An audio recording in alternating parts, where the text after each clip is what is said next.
aller. 10-15 fois au moins. Plus que en moyenne, ce qui a été recensé, c'est 7 fois. 7. C'est le nombre d'allers-retours qu'une personne victime de violences conjugales va faire entre son domicile et la gendarmerie avant de réussir à s'enfuir. Mercredi 21 novembre, la maison de protection des familles de Chaumont est venue sensibiliser les élèves aides-soignants de l'IFSI à la prise en charge des violences conjugales et intrafamiliales. Le personnel médical est, comme les forces de l'ordre, souvent en première ligne face à des situations délicates ou compliquées. Ce sont également eux qui réalisent les signalements aux institutions compétentes. Alors, les points clés qui ont été abordés ce matin, c'est déjà de savoir faire la différence entre ce qui est un conflit conjugal et de la violence conjugale ou intrafamiliale au sein de la cellule.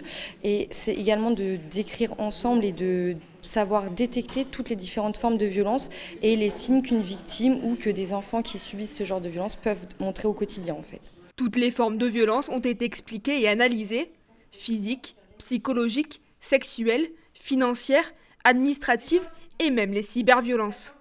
La maison de protection des familles existe depuis décembre 2022. Cette infrastructure arrive à la suite du Grenelle des violences conjugales organisé par le gouvernement en 2019. Chaque département a désormais sa MPF. On a 4 missions principales.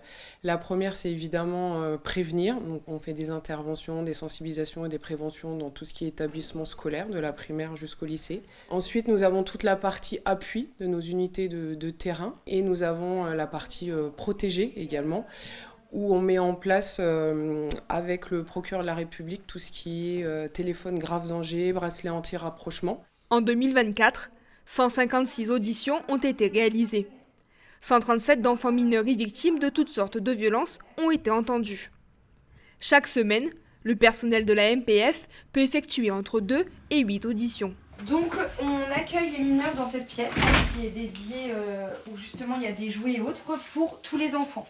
D'accord, elles vont être entendues par des enquêteurs qui sont formés particulièrement à ce type d'audition. Donc on va se présenter, puis après on va les présenter les salles dans lesquelles on va les auditionner.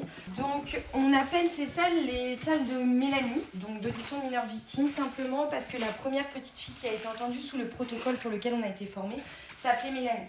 Donc on va arriver avec l'enfant et son représentant légal dans cette pièce-là et leur présenter donc la caméra et le micro pour leur expliquer que dans cette salle, tout ce qu'il va nous dire va être enregistré pour qu'on se rappelle de tout ce qui s'est passé en fait. Bien évidemment, vu que nous on apporte une expertise, on va avoir le directeur d'enquête qui va être dans la régie juste à côté et qui va pouvoir voir et suivre l'audition dans son intégralité.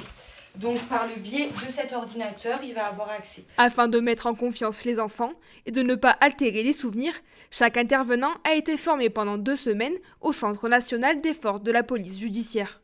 La technique est celle du protocole canadien NCHD qui consiste à poser uniquement des questions ouvertes. La maison de protection des familles ne travaille pas seule et est accompagnée par plusieurs partenaires sur tout le territoire. On a énormément de partenaires sur le département qui sont déployés ou employés dans tout ce qui est lutte contre les violences intrafamiliales ou conjugales, comme le Fil à Langres ou SOS Femmes Accueil. On a également le CIDFF de Chaumont qui fait un super travail sur tout ce qui est prévention et accueil des victimes.